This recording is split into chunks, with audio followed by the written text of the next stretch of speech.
everyone, and welcome back to my channel. Today I am going to be talking about technically 10 books that you should be adding to your fall TBR. I do have two that I want to give a shout out, honorable mention to, and they are books that I have read this year. Most of these have released this year. The two I want to talk about that are honorable mentions, I no longer own, and I didn't enjoy myself. However, I see that they have a lot of merit, and so I want to recommend them to you guys. The first of those being The Devils by Joe Abercrombie. Now, I had the same type of reaction to this book as I have had to The Walking Dead and things of that nature, where I like it when I'm reading it or watching it, and then I just don't care to pick it back up. A lot of that had to do with the vulgarity of this book. It is absolutely 1000% vulgar, gory, gross, and I do have to say enjoyable. I could see me reading something else from Joe Abercrombie in the future. I just didn't really appreciate the humor in this. I didn't appreciate the level of vulgarity because I read Jay Kristoff, so vulgarity is not something that I am completely opposed to, and I often read grimdark. So I just feel like the level of it in this didn't hit that right note for me, and so I didn't enjoy it. The second honorable mention that I'd like to throw out is The Starving Saints by Caitlin Sterling. Now, I don't like books that read like a fever dream, and this reads like a fever dream. However, the characters were awesome. The atmosphere was so good. The creepiness, the goriness factor were really high, and it sounds like a book that I should have enjoyed, but I didn't because I don't like fever dream type books. But if you're a fan of fever dream type books, I do think The Starving Saints will be that book for you. The writing was good, characters were good, it just was not for me. But I do think that there will be some of you out there who will enjoy it. Now on to my list. Like I said, these are all books that I have read this year, partially in anticipation of making this video. I am not one of those girls who seasonally reads, but when fall rolls around, I am such a fall girly. And I want to get my hand on all of the fall books, giving me all of the fall vibes. Now, the first one I'm going to recommend is Witchcraft for Wayward Girls by Grady Hendrix. This is currently my favorite book of the year. Can something top this? I don't know. I love Grady Hendrix, though. I love his social commentary. This one, though, I would say check trigger warnings for. But this has the atmosphere, the witchcraft, the creepy, sometimes gory things that we all crave this time of year. And in this book, we do have a group of girls who have gotten pregnant and have been sent away. All these girls live in this house, and they live there until they have their babies, and then they can go back home. The babies get adopted out, sent to people who want them. But this book takes so many dark twists and turns. It was so good. This is probably my favorite Grady Hendrix. I can see how this might be a little difficult for some people because the material in here he goes hard on, and pregnancy being one of them, motherhood, birthing, there are some birthing scenes in here, and witchcraft and how that all ties together. So I absolutely love this. I can see why some people wouldn't, but I am going to recommend it if that sounds up your alley. Next is a book that has not left my brain since I read it. I originally gave it 4 stars, but I do think that I consider this one of my favorite books of the year, and it's a 5-star in my brain because I haven't stopped thinking about it. And that would be The Buffalo Hunter Hunter by Stephen Graham Jones. This was excellent. If you like epistolary novels, I definitely think you should pick this one up. If Dracula is your thing, this is somewhat of a Dracula retelling. I really loved the Native American history and lore in here. I really loved the relationships between the characters in here, how they develop, how they change over time. I really, really loved the explanation of vampires and how they make it through the centuries without being found out. So cool. That element of this book was so cool. But I haven't stopped thinking about this book since I read it, so I'm going to recommend it to all of you looking for something to pick up during the spooky season. Now for one that leans a little bit more historical, but it is about the resurrectionists and about the origins of science and how we came to learn all of the things we know about anatomy and how horrific science was in its day when we didn't know much about anatomy and how the body worked how we began to discover some of these things. I'm going to read you the blurb because I can't do any better than this blurb. It says, a dazzling debut novel of dark academia in the early 19th century, The Resurrectionist brings to life the deliciously macabre adventures of a young medical student lured into the illicit underworld of body snatching. Historical fiction, true crime, and romance intertwine in a harrowing tale of murder, greed, and the grisly origins of modern medicine. Yes, I loved this book. And if you get a hold of it, you guys can read this, pause if you want to read the back of this. This is the writing style you are in for, and I was so happy to find that out because I feel like it fits with what I thought the narrative in this was going to be. So good. So incredibly good. Again, this is one I read at the beginning of the year and haven't stopped thinking about. I think it is a hidden gem. I think there needs to be more eyeballs on this. So good. Now for one that I was slightly mediocre on when I read it, but I keep thinking about it. It's not one that sticks in my brain like Buffalo Hunter Hunter, but I do keep thinking about these characters.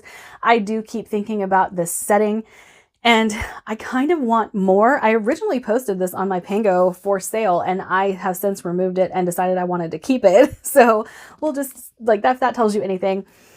Immortal Consequences by Ivy Marie. Look at my pretty version. I love it. It's so beautiful. That's not why I kept it. I kept it because this is a school for the dead. This is training to become Grim Reapers. It is one of the coolest concepts I think I have heard in a really long time. I really liked the relationships formed in here. I wasn't giggling, kicking my feet, anything like that, but I did enjoy it. Now, I'm one of those people who's not the biggest fan of dark academia, and so I think that was initially why I wanted to just set this aside and be done with it. But there are trials in here. There's all kinds of stuff that should be like huge buzzwords for me.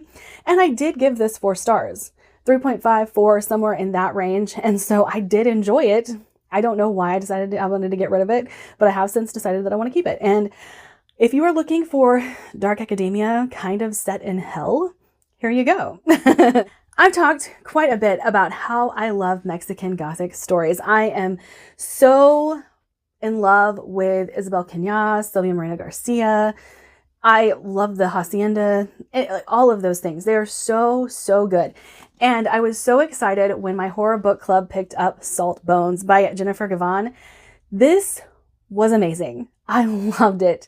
I gave it 5 stars, and the person that was buddy reading it with me gave it 4.5 stars. I think this is going to be a hit with a lot of people, especially if you like that Mexican folklore or native type folklore, like the Deer Woman and things like that, because that's the kind of folklore that is in this. And it talks about generational trauma and hauntings and the divide in race in this specific setting, but it was amazing. I couldn't put this down. I absolutely loved it. I do think it's going to be another one that sticks with me, and I'm going to shout to everyone to read it because I absolutely loved it. For one that I have read very recently, A Land So Wide by Aaron A. Craig. Now, can I make a fall recommendations list without an Aaron A. Craig book on it? I don't think I can. I don't think it's possible.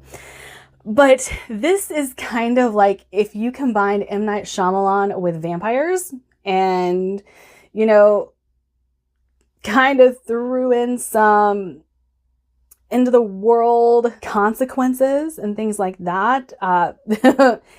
Good versus evil, all that kinds of stuff. It is all in A Land So Wide by Aaron A. Craig. Our main character grows up in this tiny village that is kind of locked into its own magic. And the elders of this land are telling the people they can't go beyond these stones. If they do, there's every chance that they will get attacked by the creatures that live outside. And we know nothing about these creatures, and things are starting to unravel in this world. Things are not going according to plan. It is a wild ride, as I expect from Aaron A. Craig. Her books are always very gothic, so they start out really slow, and then as the story goes on, it gets more tense and more tense and more tense.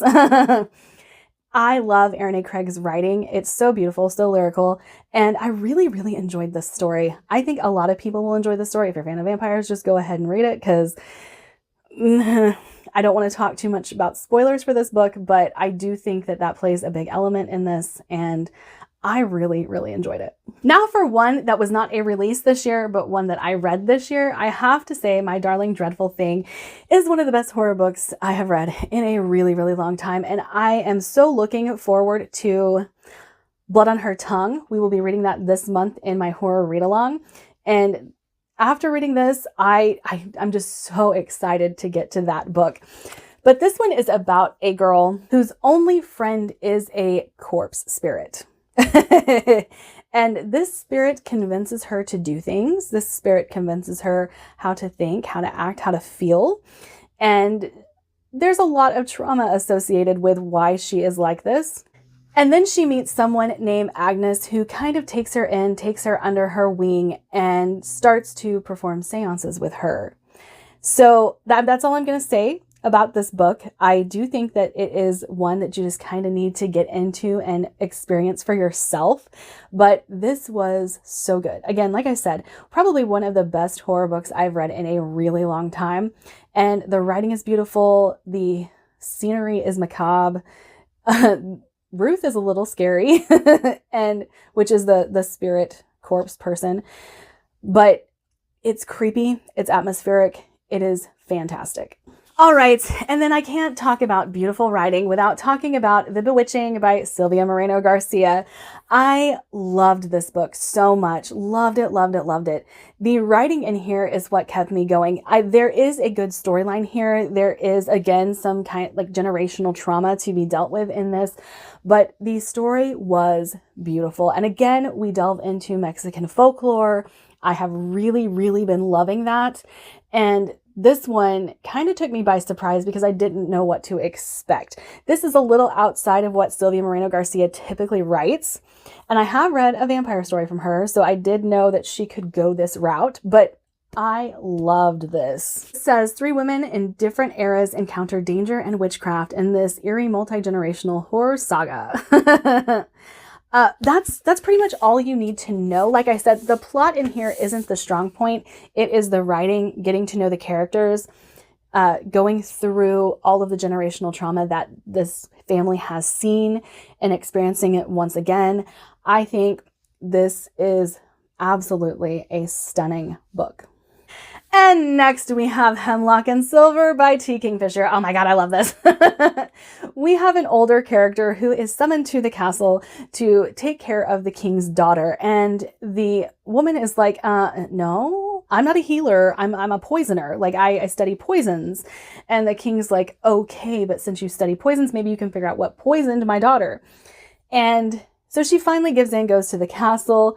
Things ensue from there, and it is a wild ride. I loved this from start to finish. I love our main character, Anja.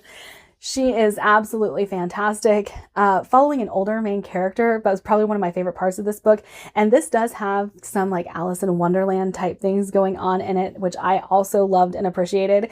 And, you know, there's those books where you just can't trust anybody.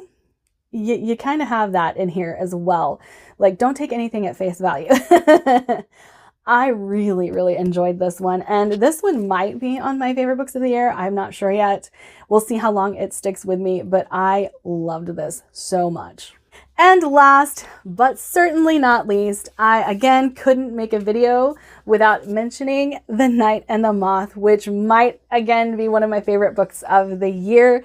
I love the little gargoyle creature we get in this. This is a romantasy, but it's not really heavy on the romance. It's more heavy on the gothic elements of the story about a girl who is a diviner, and these diviners are drowned in order to give their prophecies, and they come back to life post giving their prophecy, or like when they are to give their prophecy.